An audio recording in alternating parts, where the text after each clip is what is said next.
सीधी अंगुली से घी नहीं निकलने वाला, टेढ़ी उंगली से। अब उंगली को टेढ़ी करना होगा, लड़ाई लड़ना होगा। अयोध्या की जनता ने इनका सफाया कर दिया है, उसी तरह से इनका जब तक सफाया नहीं होगा तब तक बाबा साहब भीमराव अंबेडकर का सपना साकार नहीं होगा। देश की जो सरकार है केंद्र में और देश के तमाम राज्यों में पूरी तरह से इस देश के दलितों का, इस देश के पिछड़ों का और इस देश के अल्पसंख्यकों का केवल अनादर ही नहीं बल्कि उनके अधिकारों पर डाका डाल रहे हैं। उसे रोकने के लिए आपने शानदार कार्यक्रम किया है। इस कार्यक्रम को आयोजित करने वाले सभी सम्मानित समाज सुधारकों को, बाबा साहब भीमराव अंबेडकर के संविधान को बचाने की चिंता रखने वाले मैं बहुत आभार प्रकट करता हूं। और मंच पर बैठे हुए सभी माननीय नेताओं का मैं स्वागत करता हूं, अभिनंदन करता हूं, बधाई देता हूं और सामने बैठे हुए सभी भाइयों का अभिवादन करता हूं।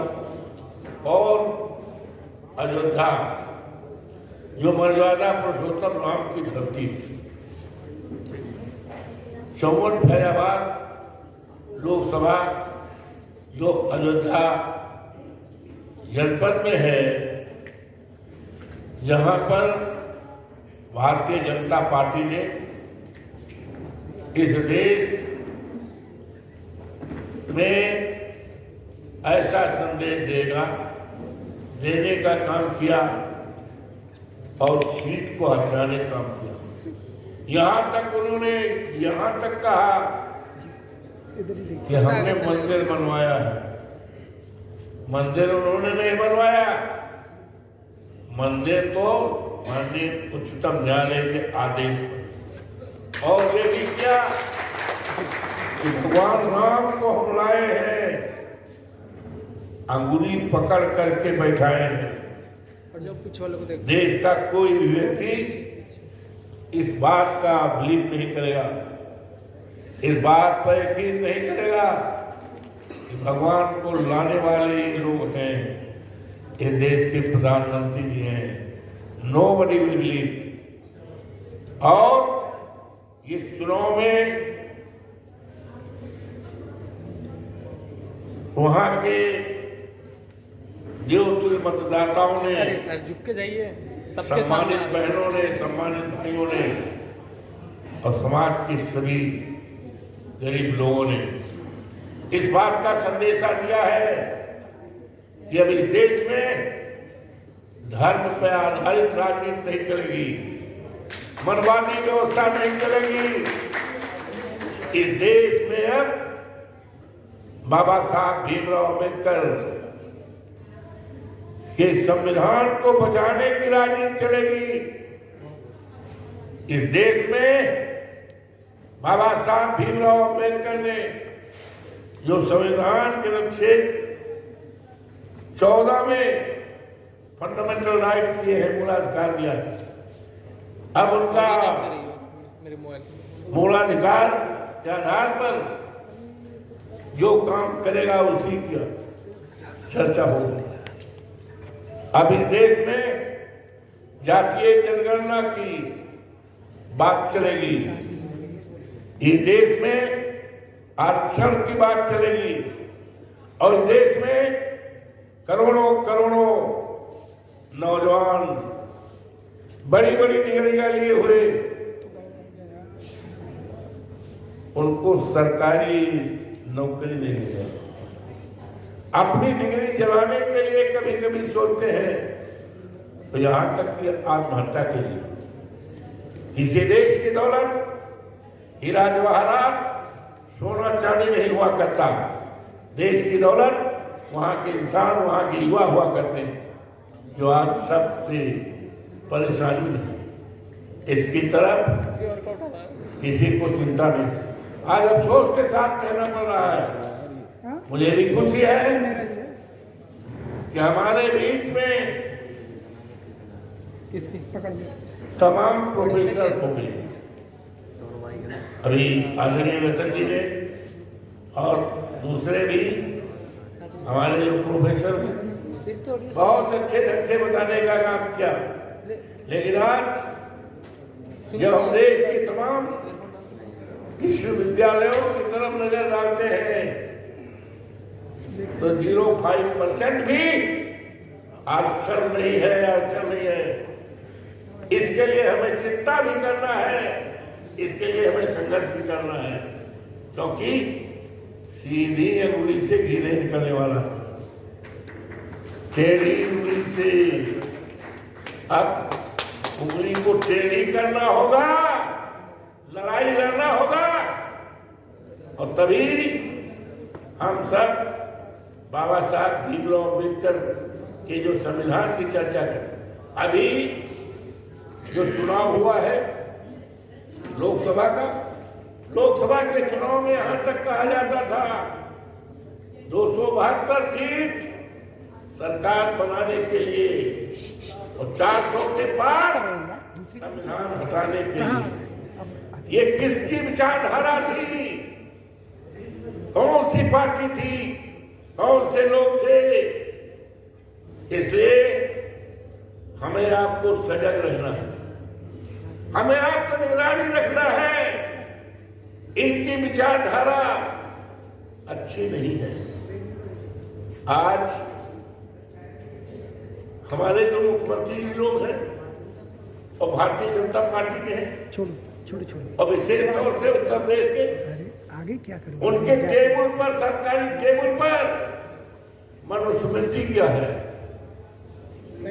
काश उनके कार्यालय में, उनके टेबल पर बाबा साहब भीमराव अम्बेडकर का अगर संविधान होता, अगर संविधान पढ़ते तो आज देश और प्रदेश की जो हालत होने जा रही है वो न होती।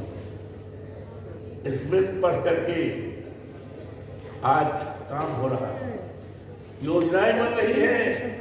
और अभी हमारे विद्वान प्रोफेसर साहब ने जो कहा है कि मनुस्मृति धीरे धीरे लागू होगी, धीरे धीरे, और उसी धीरे धीरे में जिस तरह का राष्ट्र वो चाहते हैं उस राष्ट्र को बनाने में सफल हो जाएंगे अगर हमने आपने संघर्ष न किया, चिंता न किया। और इस देश में जातीय जनगणना बहुत जरूरी है। जिसकी संख्या भारी उसी की हिस्सेदारी, डॉक्टर राम मनोहर लोहिया जी ने कहा। तो आज इस तरह का जो सेमिनार हो रहा है, हमारे पास तमाम विद्वान हैं, तमाम उनके पास जानकारियां हैं। आज आवश्यकता है कि इस तरह का आयोजन करके उन स्थानों पर भी जागृति पैदा की जाए जहां पर अंधेरा है, जहां पर आज पुरानी तरह का रस्म रिवाज है। बाबा साहब कहा करते थे, और उन्होंने जो आरक्षण की सुविधा की है किसी एक जात के लिए नहीं किया है, लेकिन अफसोस है कि हम जातियों में बटे हुए हैं। ये पासी है, धानुक है, ये कौमी है, फलाना है, धमाका है। ये बात बाबा साहब की नहीं थी। बाबा साहब ने जोर दिया था शिक्षा पर।